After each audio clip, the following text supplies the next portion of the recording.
कुछ हादसे सरगोशी करते हैं, कुछ धाड़ते हैं।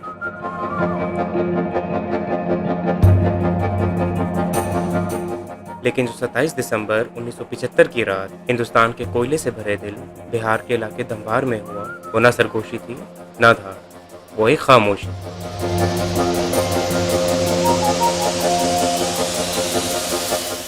जो हमेशा के अंधेरे में बदल गई। एक ऐसी खामोशी जिसने 375 जिंदा लोगों को दफन कर दिया।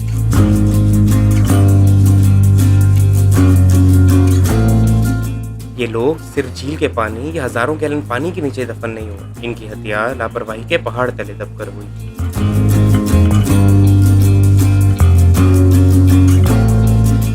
ये सिर्फ एक कान की कहानी नहीं, ये उन आवाज़ों की कहानी है जो सुनी जा सकती थी, उन जानों की कहानी है जो बचाई जा सकती है।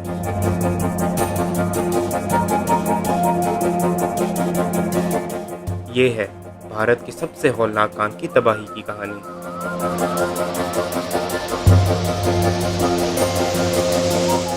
ये है चासनाला माइनिंग डिजास्टर की कहानी।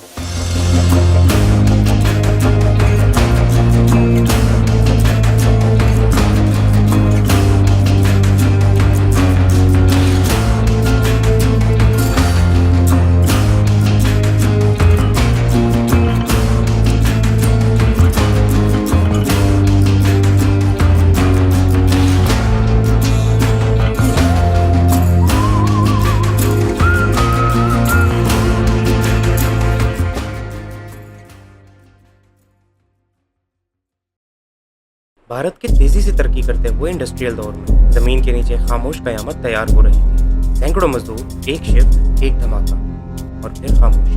वो मजदूर पानी में नहीं डूबे, वो निजाम की खामोशी, लापरवाही और लालच में डूब के मरे। इस सर्दी में एक ऐसी सच्ची कहानी थी जो तारीख नहीं तंबीह, चासना माइनिंग डिजास्टर।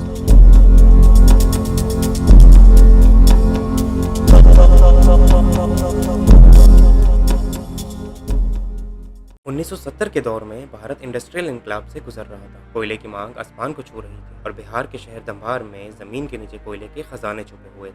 ये कोई मामूली कान नहीं थी, एक वसीम नेटवर्क था जहां हजारों मजदूर रोज कोयला निकालते थे। मगर तरक्की के इन ख्वाबों के नीचे एक खतरनाक दरार छुप रही थी। कई हफ्तों से मजदूर शिकायत कर रहे थे, वो जानते थे कि कुछ गड़बड़ है। चासनाला कान के बिल्कुल साथ पानी से भरी एक दूसरी नहर थी जिसे सिर्फ एक पतली दीवार रोक रही थी। माहिरीन ने खबरदार किया, रिपोर्ट्स दी गई, बताया गया कि अगर ये दीवार टूटी तो तबाही यकीनी है। मगर इंतजामिया ने खामोशी इख्तियार की क्योंकि उनके पास सोल्यूशन नहीं, सिर्फ टारगेट्स थे जो उन्होंने अचीव करने थे। और फिर 27 दिसंबर 1975 का दिन आया। दिन के 1:30 पर सुरंग में एक जोरदार धमाका होता है। कहा तो ये जाता है कि ये एक आम ब्लास्टिंग थी, लेकिन इस ब्लास्टिंग की वजह से वो पतली सी दीवार मजीद कमज़ोर हो गई और फिर एक लम्हे में जैसे कयामत टूट पड़ी और लाखों गैलन पानी धमाके के साथ अंदर घुस गया।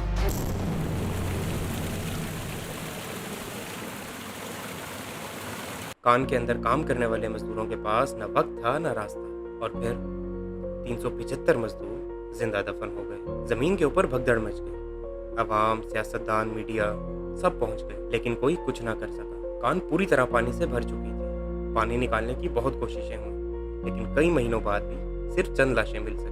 तो फिर बाकी लाशों का क्या? वो हमेशा के लिए इस अंधेरे में दफन हो गई। इन्वेस्टिगेशन कमेटीज बनी, रिपोर्ट्स आई, लेकिन कोई बड़ा अफसर पकड़ा नहीं गया। आइसको को नेशनलाइज तो किया गया, मगर इंसाफ वो तो पानी के साथ बह गया। हुकूमत ने मुआवजा दिया, लेकिन वो घर जिनमें खामोशी छा गई थी, उनके लिए वो पैसे क्या मायने रखते थे? आज चासनाला का वाकया किताबों में नहीं मिलता, ना किसी न्यूज़, ना किसी मीडिया के ऊपर, मगर धंबार के लोगों के दिलों में वो कान आज भी गूंजती है।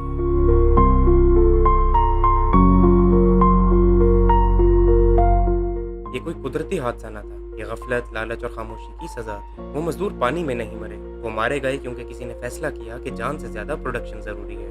375 जिंदगियां, एक ऐसा सानेहा जो रोका जा सकता था।